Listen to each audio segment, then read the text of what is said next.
performance measurement, attribution, and risk space need greater attention and support? Right. Well, RiskFirst has conducted a lot of interviews and analysis across the industry over the last couple of years, and there's some themes which have come through really strongly. So the first of those is really the use of multiple different models and approaches across different stakeholders, so from the front office to the middle office to asset owners to consultants. And that generates a lot of need for reconciliation, and it really drives inefficiencies. The second thing that comes through is really speed. We've heard a lot of need for batch processes, overnight runs in order to generate the analysis for attribution.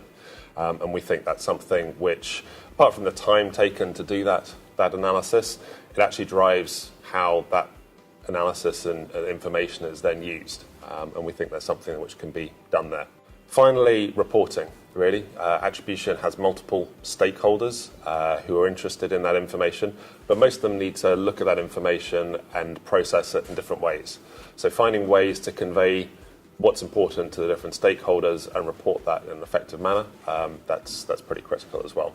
And why are these concerns important now?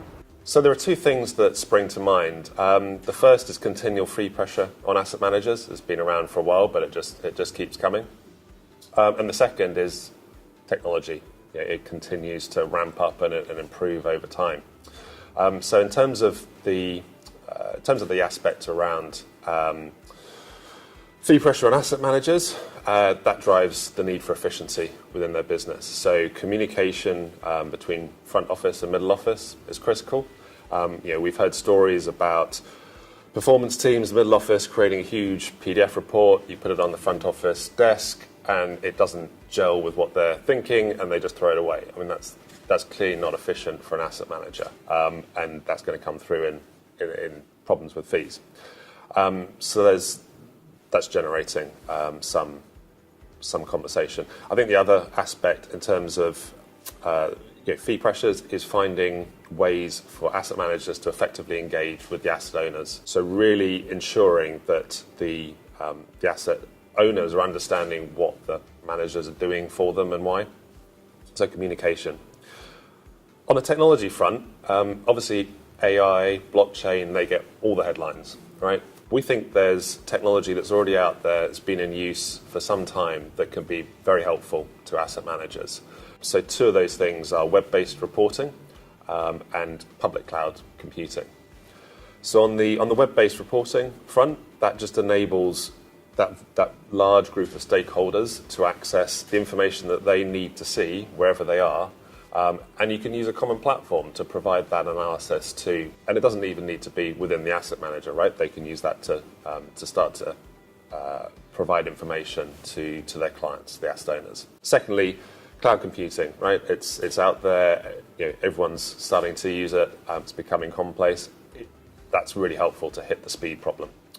You can, the ability to parallelize computations, drive speed up hugely, is out there, and we think it needs to be used much more. Okay. What problems are you seeing with performance attribution, and how should they be addressed?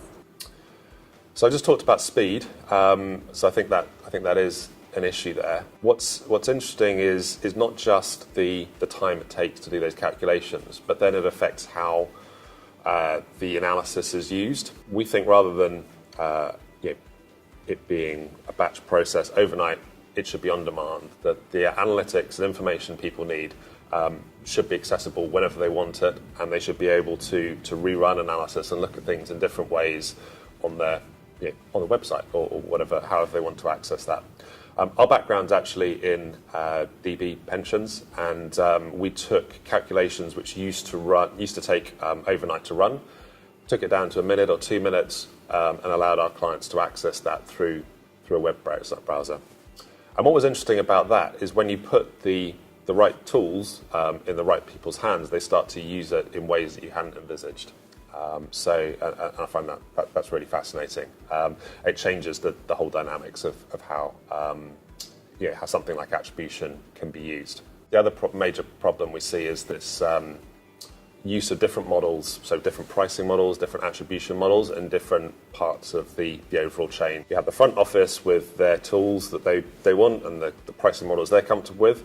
The middle office using something which can deliver scalable reporting, potentially consultants and asset owners having their own separate tool there. And that just drives the need for reconciliation, a potential lack of usage of information produced in one group by another, and that's something which really can be addressed in a couple of ways. One, just by improving the pricing models within tools, but secondly, introducing the flexibility. So if this group has a pricing model that they love, that should be able to be integrated into a tool. Rather than focusing on why numbers are different and trying to reconcile them, have a common set of numbers and actually start to use them for things which will drive the business forward and really create value for the asset manager.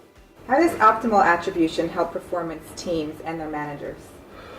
We think attribution could be used a lot more in the front office than it currently is. And we've met a lot of performance teams out there, and there's a lot of great people in them. But at the moment, a lot of their time, or almost all of their time, is focused on trying to create a scalable process so that they can create reporting and analysis across their funds, across their client base, and getting into the data, analysing data problems, and trying to work out what's going wrong. So we think that an optimal attribution process deals with a lot of those issues, starts to improve how middle office performance teams can do that, and facilitates them into helping the front office and helping essentially understand what's going on with the portfolio. What are the performance reporting concerns of asset managers and asset owners, and can you talk a little bit about how they are different and how they might be alike? Sure. So asset owners, I think, have two main concerns around reporting.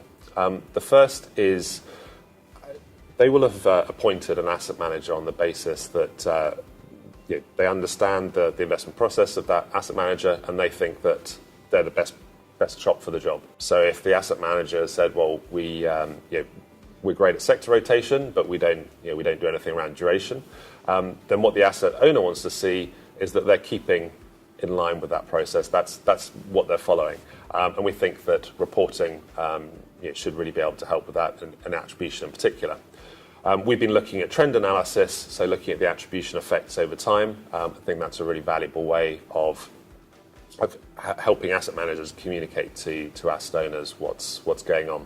Secondly, the asset owners should be thinking about how does the performance of this asset manager fit in with the overall strategic objectives. So ultimately, the asset owner, if it's a foundation of a university or a pension scheme, is going to have pretty high-level objectives, generating enough cash to fund the school, paying beneficiaries from the pension plan. And they need to be getting reporting which tells them how that asset manager is fitting into that overall strategic objective. Now, on the asset manager side, there's multiple stakeholders even within that business. So you have PMs who want to see information that can help them manage their portfolio. You've got a CRO who probably wants to look across the PM group and see if they have any outliers, if there's anyone moving off strategy. So really the critical thing there is probably more detail than the asset managers, but also multiple stakeholders who want to be using the same pool of information, but understanding and looking at that information in different ways. So fundamentally, both asset owner and asset manager are interested in understanding how the portfolio has performed and what's driven that portfolio, but there's going to be different levels of detail. Asset managers are probably going to get more into the weeds and need to see that high quality analysis. The asset owners want to have a story and understand what's been going on in at a much higher picture.